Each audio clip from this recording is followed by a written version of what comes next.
Salam, salam, outsider, le débrief commence maintenant. Le Barça a fait match nul aujourd'hui, 2-2 sur le terrain du Betis Séville. En toute honnêteté, c'est un résultat qui n'arrange absolument pas le Barça, mais d'un autre côté, c'est un résultat qui arrange totalement le Real Madrid. À un moment donné, sincèrement, c'est un match du Barça qui m'a donné, j'ai envie de dire, des flashbacks du passé. Pourquoi? Parce que déjà, on va commencer par Hansi Flick. Il a pris un carton rouge. Hansi Flick n'a pas terminé ce match-là. Ce match-là a été très compliqué pour le Barça. Autant Hansi Flick ne l'a pas terminé sur le banc, autant le Barça l'a mal commencé les deux mi-temps. Les deux mi-temps, ils ont mal commencé. Première mi-temps, durant les 2 premières minutes, si le Betis Séville est une équipe qui a des joueurs offensifs qui ont plus de qualité, le Betis marque au moins 2 buts. Ou du moins, peut-être un but. Abdé doit se gérer. Malheureusement, Abdé étant un ancien du Barça qu'on connaît très bien, le bandit marocain, il arrive en 1 contre 1 face à Iñaki Peña. Il n'arrive pas à, avoir assez de lucidité et prendre la bonne décision pour tromper le gardien du Barça. Aujourd'hui, en première mi-temps, sincèrement, cette équipe du Betis là, j'ai envie de dire, durant les 10 premières minutes, elle a dominé le Barça.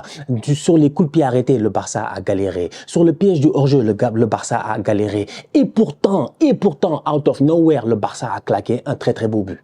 Un très très beau but. C'est Lamine Yamal, encore une fois, je vais en parler, cet enfant-là, il commence vraiment à me fatiguer, il va falloir qu'on se penche sur son cas. C'est Lamine Yamal qui est là-bas, qui réussit à donner à Pedri qui n'a aucun problème, qui donne, je dis bien, à Jules Koundé qui s'arrache comme du n'importe quoi pour faire un centre pour Robert Lewandowski. Lewandowski claque son but. Je m'excuse, il y a les sirènes, ça m'énerve. J'ai rien demandé. Ils sont là. Peut-être ils sont là pour arrêter Ferran. Je sais pas, Ferran, on doit l'arrêter. Peut-être Ferran, on doit l'arrêter. C'est pour ça qu'il y a des sirènes qui sont là en train de ouin dans ma tête, en fait. Aujourd'hui, je pense que les fans du Barça, ils ont vécu ce match-là comme s'il y avait des sirènes qui étaient en train de sonner dans leur tête. Il y avait des sonnettes d'alarme. Mais qu'est-ce qui se passe, en fait, à Gotham City? J'en ai marre. C'est quoi ça? Bref. Arrêtez avec vos sirènes là, 1, 2, 3, vous êtes là, ouais, m'énerve. Oh, c'est pas possible. Donc du coup, revenons-en un tout petit peu plus sérieusement à ce match-là. Je ne sais même plus ce que je disais, je suis totalement perdu. En fait, ils sont nuls. La vérité, ils sont nuls le Barça. Franchement, ils se gèrent pas. C'est quoi cette performance? Ils ont jamais réussi à mettre l'ascendant sur le Betis. Jamais, au grand jamais, ils ont réussi à mettre l'ascendant sur le Betis. Je vous dis, le Betis, en début de première mi-temps, ils doivent claquer des buts. En début de deuxième mi-temps, ils doivent claquer des buts. Le Betis a été aujourd'hui une équipe anormalement dangereuse. Ils ont très très bien joué. Lo Celso a été excellent au milieu de terrain dans cette position d'électron libre de numéro 10. Il faisait vraiment le lien entre le milieu de terrain et puis l'attaque. Ils se sont créés plusieurs occasions. Ils ont eu l'opportunité de prendre l'avantage. Malheureusement, ils n'avaient pas les qualités. Et donc derrière le Barça, eux ayant les qualités, Robert Lewandowski est venu, il a claqué son but. Il n'y a pas de problème. Très beau but du Barça, tu vois. À un moment donné, ils prennent l'avantage. Bravo à eux encore une fois. Pourquoi? Parce que Lamine Yamal est un joueur extraordinaire. Parce que Lamine Yamal, il prend le ballon, il gère le tempo du game. C'est lui qui décide en fait. À un moment donné, on va être très sérieux. Ferran Toccar Torres restera toujours un Ferran Toccar Torres et toujours un Toccar. Ferran ne se gère pas. Yamal dribble tout le terrain pour que Ferran vienne mettre le ballon à côté. Heureusement que après il s'est rattrapé, heureusement que Yamal lui a donné un super ballon encore une fois. Yamal, on comprend pas, il a 17 ans, il joue comme s'il en avait 27. Yamal, dans 10 ans, il a 27 ans. Dans 10 ans, il a l'âge des Rafinha. C'est là où les Rafinha, ils sont à leur prime. C'est là où Yamal, 10 ans à l'avance, il est déjà à son prime. C'est quel genre de joueur de football ça, franchement, entre vous et moi? Il est tout simplement extraordinaire. Donc aujourd'hui, dans Lamine Yamal qui porte littéralement offensivement ce Barça, si Lamine Yamal n'est pas sur le terrain, on va être très très sérieux, c'est une défaite du Barça. Ça montre à quel point l'enfant est important. Depuis le début de la saison, à chaque fois qu'il n'a pas commencé le match, ils ont perdu. Yamal est trop important, il a 17 ans. C'est vraiment lui, l'âme aujourd'hui offensive de cette équipe-là. Si Yamal ne prend pas le match en compte, s'il ne prend pas le match lui-même, l'équipe ne s'en sort pas.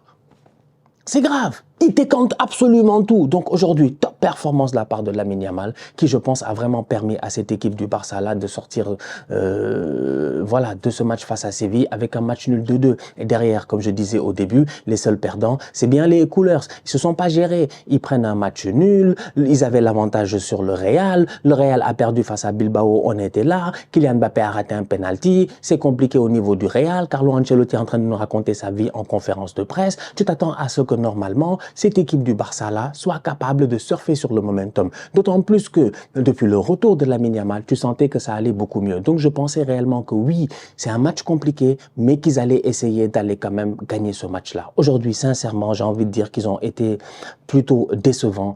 Défensivement parlant, ils ont laissé beaucoup trop d'occasions à cette équipe-là. Il y avait beaucoup trop d'espace entre le milieu de terrain et puis la défense. Frenkie de Jong est rentré ces derniers temps. Quand il rentrait, il faisait de belles rentrées. Là, il rentre automatiquement. Il cause un penalty. Malheureusement, il n'est pas dans le tempo du match.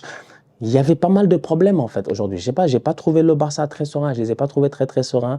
C'est dommage. C'est vraiment dommage parce qu'ils avaient l'opportunité de garder cet avantage-là par rapport au Real, vu que le Real a foiré. Maintenant, on va voir le Real qui va jouer dans quelques heures. Le Real va jouer dans quelques heures. Au moment où tu vois ce débrief, peut-être qu'ils ont déjà joué, peut-être qu'ils n'ont pas encore joué. Ils vont jouer dans quelques heures. Le Real a littéralement son destin en main maintenant. Le Real reprend son destin en main. S'ils gagnent leurs 2 matchs en retard, les Madrilènes, normalement, ils ont 1 point d'avance sur le Barça. C'est très important, sachant que le Real, en ce moment, ça va pas très bien. Au niveau du Barça, je pense que cette saison, s'il y a une chose qu'on doit dire, c'est que quand même, c'est une équipe qui manque un peu de constance. Mais c'est pas grave, c'est normal, c'est la première année de Hansi Flick. Déjà là, tu vois de très belles choses. Je pense qu'il y a déjà des choses où les Catalans doivent être rassurés. Tu regardes l'équipe jouer et tu te dis non. T'as vu le but qu'ils ont mis aujourd'hui? Mais un très beau but. Franchement, un très beau but en fait. De toute façon, les gars, ils se positionnent. Le triangle est bien fait, la passe, la finition et tout. Ça, c'est un but de la Masia. Ça, c'est un but made in Barça. Donc du coup, quand tu regardes ça, quand tu vois aussi l'évolution de certains jeunes joueurs, tu peux te dire que quand même le futur, normalement, il devrait être brillant. Maintenant, dans une saison où le Real est en train de déconner, c'est une réalité. Dans une saison où le Real est en train de déconner, avec plusieurs blessés, avec Kylian Mbappé qui n'est pas au top de sa forme pour le moment et tout, bah, tu avais l'opportunité pour la première saison de Hansi Flick face à un Carlo Ancelotti qui connaît très bien son effectif, tu avais l'opportunité là de garder une certaine avance. Mais à force de faux matchs, et malheureusement avec la blessure de Yamal, voilà que le Real, s'il gagne leurs 2 matchs, peuvent reprendre 1 point d'avance. Dans une saison où le Real n'est même pas fort. Le Real n'est pas fort. C'est incroyable. C'est incroyable. En fait, on dirait la première ligue en ce moment, où Manchester City, ils ont gagné 1 match sur leurs 9 derniers matchs. 1 sur leurs 9 derniers matchs, toutes compétitions confondues. Tu enlèves les 3 matchs de Ligue des Champions, tu mets les 4-5 matchs, les 6 matchs de première ligue ou je ne sais pas quoi. Et jusqu'à présent, ils sont dans le top 4. En fait, c'est les autres, ils sont nuls derrière. Donc aujourd'hui, moi, quand même, sincèrement, à la fin de ce match-là, j'ai envie de dire, le gros perdant, c'est vraiment le Barça. Mauvaise performance aujourd'hui, tu perds ton Hansi Flick qui va être suspendu, ça donne des flashbacks d'un Xavi nerveux. Bon match sur le côté droit encore une fois entre Koundé et puis Lamine Yamal, ça il n'y a rien à dire, mais défensivement parlant, il va falloir que les gars se donnent. Ferran Torres, il doit faire des replis. Les boys ne font pas de replis, ils font pas de replis. En fait, ça perd le ballon et ça court plus.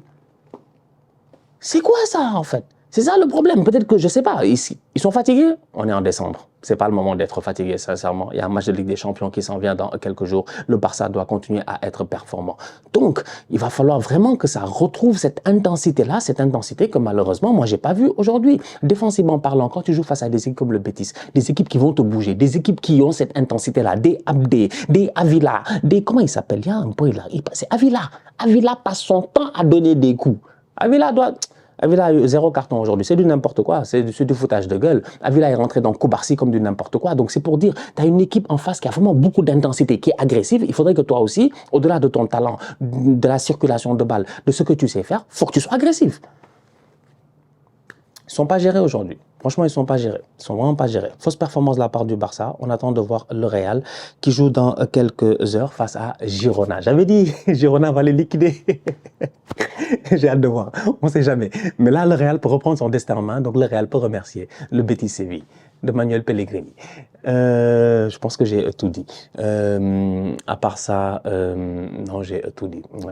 Abdé reste un rattaquant. Un vrai rattaquant, je ne comprends pas. Franchement, Abdé doit marquer un but aujourd'hui. Abdé, s'il est sérieux, il marque un but aujourd'hui. Victor Roquet, à part passer son temps à saluer les gens, je sais, j'ai pas compris. Joue ton match, sois sérieux. À la fin du match, tu salues les gens. Lui, avant le match, il va faire tout le banc de touche. Il va saluer tout le monde. Ses coéquipiers sont déjà sur le terrain. Je sais pas, il s'est passé du n'importe quoi aujourd'hui. Le 2-2, là, il est logique, quoi, finalement. Ils ont de la chance. Ils auraient dû perdre ce match. On va être très sérieux. Avant de finir et de l'oublier, Assane Diao, le boy qui a égalisé pour le Betis Séville, celui qui empêche le Barça de prendre les 3 points. Il a 19 ans. Apparemment, il est né au Sénégal. Il a joué des matchs avec les U21, les U17 ou les je ne sais pas quoi, toutes les catégories juniors de l'Espagne.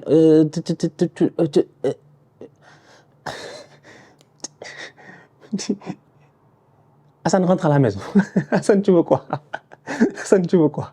Hassan, on est fatigué. Franchement, nous, on est fatigué. Il a 19 ans, c'est un attaquant, il est pertinent, il peut jouer sur le côté. On l'a vu aujourd'hui lors de sa rentrée, il rentre en tant qu'ailier, il peut être un tout petit peu pertinent, il peut percuter, il va vite, il y a une marge de progression. Quand même, franchement, c'est un boy qui a été formé dans les rouages.